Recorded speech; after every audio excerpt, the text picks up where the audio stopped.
Nuevas Voces de Guatemala, por parte de la Biblioteca del Centro de Formación de la Cooperación Española en la Antigua Guatemala, abrimos un nuevo espacio denominado Nuevas Voces de Guatemala, un proyecto que tiene como objetivo brindar difusión a los nuevos escritores o a aquellos que llevan pocos años en el campo de la literatura guatemalteca.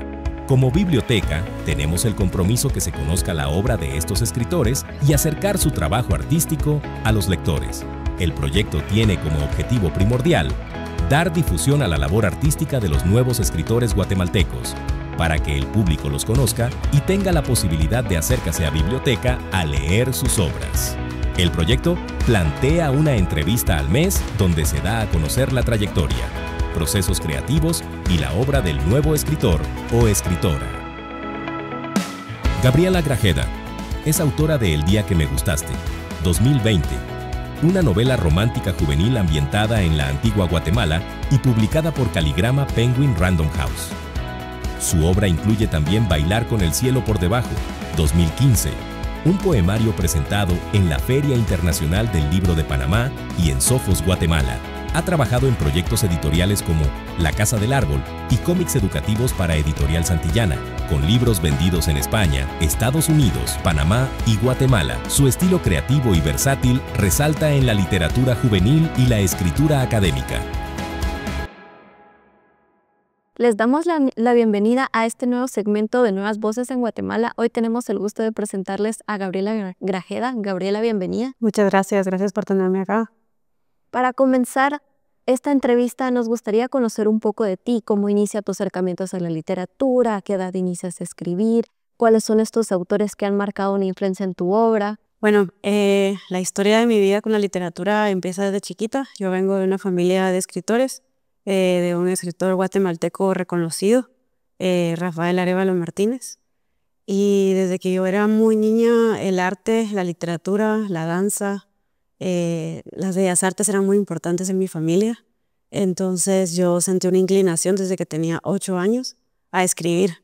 Y conforme fui creciendo, esa inclinación se fue volviendo una necesidad hasta que cuando tenía 16 años empecé a escribir en el colegio y empecé a ganar certámenes de literatura.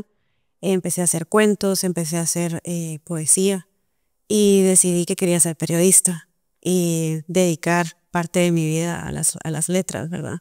Entonces empecé a escribir más formal, digamos, libros cuando tenía ya como unos 24, 25 años. Y bueno, después de la carrera de periodismo, muchos años después, ya hice una maestría en literatura. Y bueno, así fue como seguí con mi camino literario. Y retomando un poco de lo que mencionas acerca de los certámenes, desde adolescente ganaste el certamen nacional de Luis Cardosa de Aragón, también ganaste el certamen de composición del Consejo Nacional de la Protección en Antigua Guatemala. Cuéntanos cómo fue tu experiencia de haber ganado tus certámenes siendo adolescente. Bueno, fue muy lindo porque yo soy una persona muy enfocada y estaba en el colegio y generalmente cuando hay vacaciones la gente no quiere hacer nada, quiere divertirse, pero yo me dediqué a leer, a escribir y a pulir mi escritura, ¿verdad?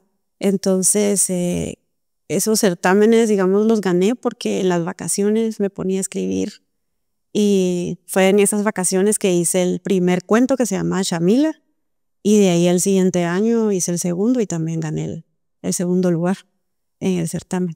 También gané, creo que fue un premio del Consejo para la Protección de la Antigua Guatemala en un trabajo de composición. Pero era adolescente, ¿verdad? Entonces obviamente el camino de un escritor joven es largo y hay mucho también que tiene que ver con uno mismo, de cómo uno va evolucionando como persona y creciendo y todo. Entonces, bueno, pues eso.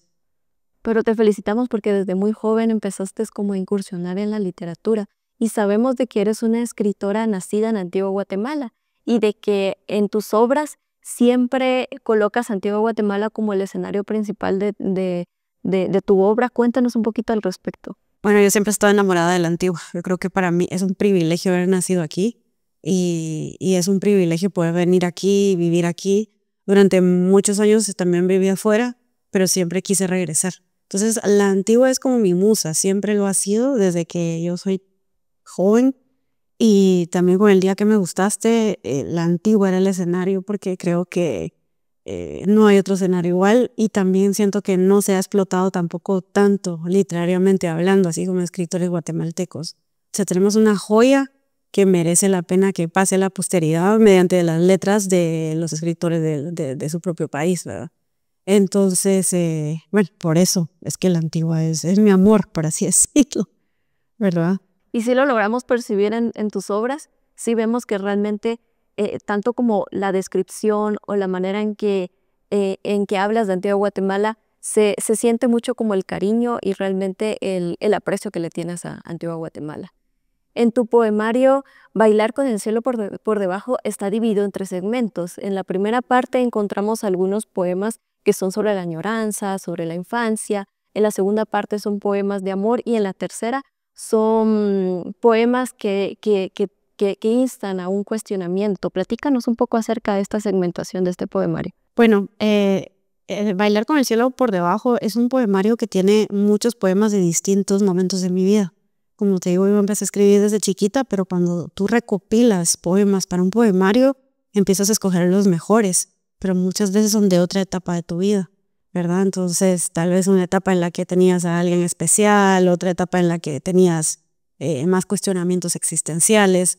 Entonces, como eran de distintas temáticas, se decidió con el editor, que fue en Panamá que lo edité, un editor panameño, dividirlo de esta manera para que no fuera muy raro o digamos el lector se perdiera un poco. Entonces por eso es que tiene 3 partes y ya con eso creo que fue suficiente.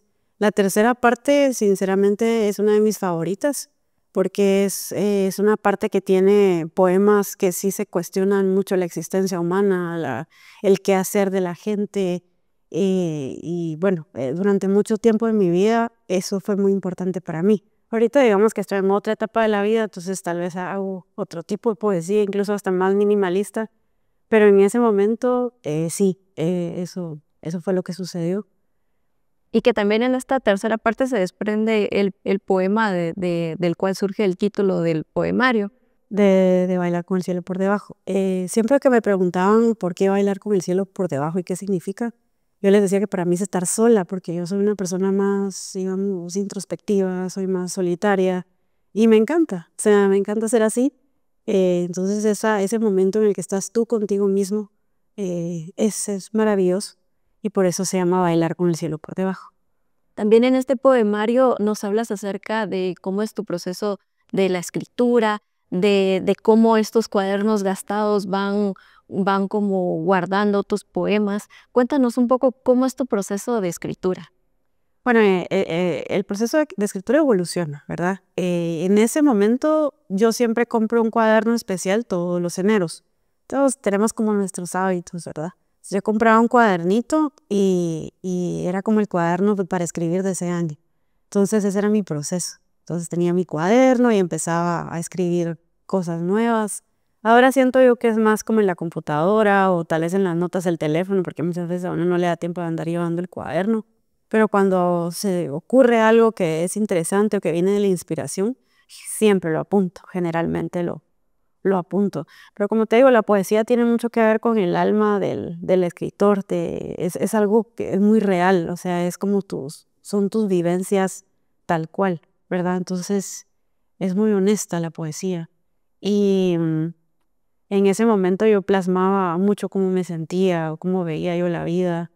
Como te digo, estos son poemas de cuando yo era más joven. Entonces, digamos, puede ser otra Gabriela también en muchos aspectos. Sí, puede que ahora ya conozcamos a otra Gabriela en otras obras más recientes. Sí, sí. Bailar con el cielo por debajo fue mi primer poemario, mi primer libro y también una experiencia completa, ¿no? Porque desde escribir hasta publicar hay un camino bien largo y es muy bello, pero hay que aprenderlo, o sea, ir por cada pasito. Y entonces digamos que esa Gabriela que ya no tenía experiencia y ahora ya tiene. Pero felicidades. Y pasando a tu novela, El día que me gustaste es una novela juvenil sobre Gina y Sebastián, sobre este amor que de adolescencia ellos están en un colegio en Antigua Guatemala y tienen que afrontar muchas vicisitudes para que realmente su amor como que logre llevarse. Entonces, cuéntanos un poco acerca de esta novela. Bueno, esta novela primero me hizo muy feliz de escribirla. Yo vivía en Panamá, estaba trabajando para Naciones Unidas y paralelo al libro que estaba escribiendo para Naciones Unidas, bueno, que realmente era un libro de cocina, empecé a desarrollar esta cosquilla por hacer mi propio libro, ¿verdad? Yo hacía mucho tiempo que quería hacer una novela, pero pasé 5 años más o menos leyendo sobre novelas juveniles, sobre cómo estaban estructuradas, sobre qué le gustaba a los adolescentes, porque yo quería una novela juvenil guatemalteca, ¿verdad? No en Estados Unidos, no con nombres de otros lugares, sino de Guatemala.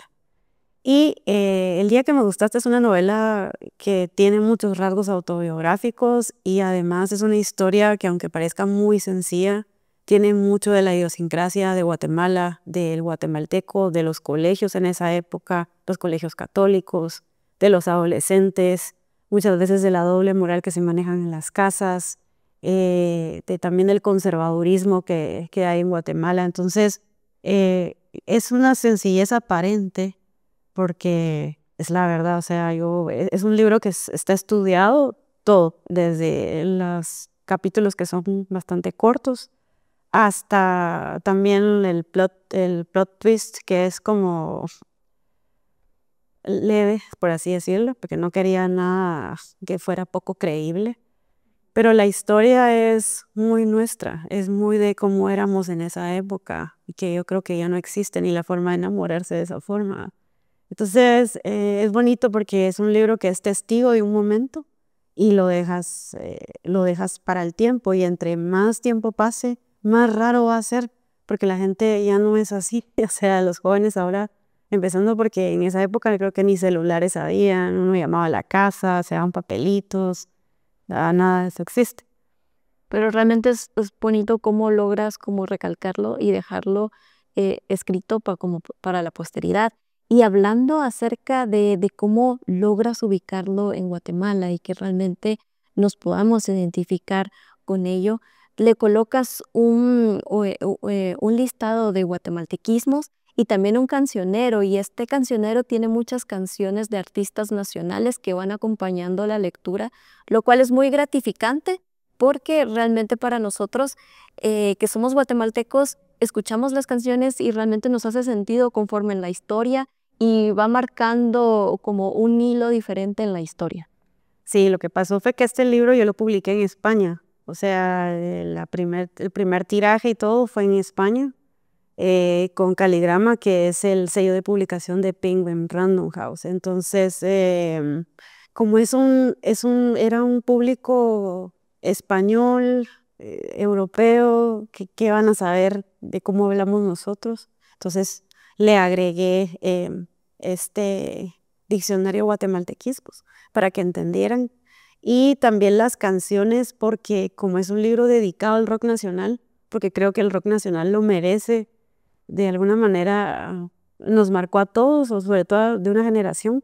Entonces quise agregarlo también al libro como para que la gente tuviera una referencia si en dado caso quisieran oír la música, ¿verdad? Como es tan normal ahora hacer playlist y todo eso. Entonces esa fue la razón por la cual agregué tanto el diccionario como el cancionero. Y es muy gratificante realmente cómo acompaña a la literatura. Creo que es un agregado que realmente se disfruta mucho. Retomando un poco de Caligrama Editorial, para los autores nacionales es un poco complejo de que los logren publicar en alguna editorial extranjera, sobre todo en el gremio español. Cuéntanos cómo fue tu experiencia. En España tienen realmente todo armado para que un escritor que quiere publicar su obra se publique. Hay muchas empresas que se dedican a eso. Yo llegué a Caligrama, como te digo, a mí me gusta mucho investigar, soy persona de investigar todo, y llegué a Caligrama por investigación propia, porque estas grandes casas editoriales, todas tienen su propia casa de autopublicación. Por ejemplo, Planeta tiene Universo de Letras, Penguin tiene Caligrama y hay muchísimas otras. Pero yo quería que fuera la mejor, sobre todo porque a la hora de publicar un libro tú necesitas que el libro esté disponible en librerías. Y generalmente cuando sacas un libro, digamos aquí en Guatemala, tristemente nadie te ofrece ese servicio. Entonces tú como escritor, si además de la promoción tienes que colocarlo en librerías, ya es otro trabajo. En cambio, ellos se encargan de todo y entonces tú los contratas y es con ellos. Entonces, para mí fue más fácil. Lo que fue complicado fue traer los libros desde España. Pero ya lo hice como 3 veces porque gracias a Dios es un libro que a la gente le ha gustado, entonces se ha vendido bastante. Este fue el segundo tiraje que hicimos, que le cambiamos la foto y todo, agregamos cosas a la solapa y bueno, ya ahorita ya tampoco me quedan tantos, pero sí ha sido un libro que ha sido muy bienvenido, a la gente le ha gustado mucho y sobre todo a gente que no está acostumbrada a leer y que quieren mantener la atención. Yo creo que también el libro la mantiene porque la historia también tiene mucha acción. Y esto es algo que te quería consultar, ¿cómo fue el recibimiento de una novela juvenil, tanto en los lectores nacionales como internacionales? ¿Cómo fue ese recibimiento? Mira, fue muy bonito. Yo la publiqué en pandemia, entonces realmente yo estaba encerrada, yo vivía en Panamá, estaba encerrada en mi casa, pero a la gente le encantó porque creo que como siempre quise ser escritora, la gente de alguna manera estaba esperando que en algún momento para publicar.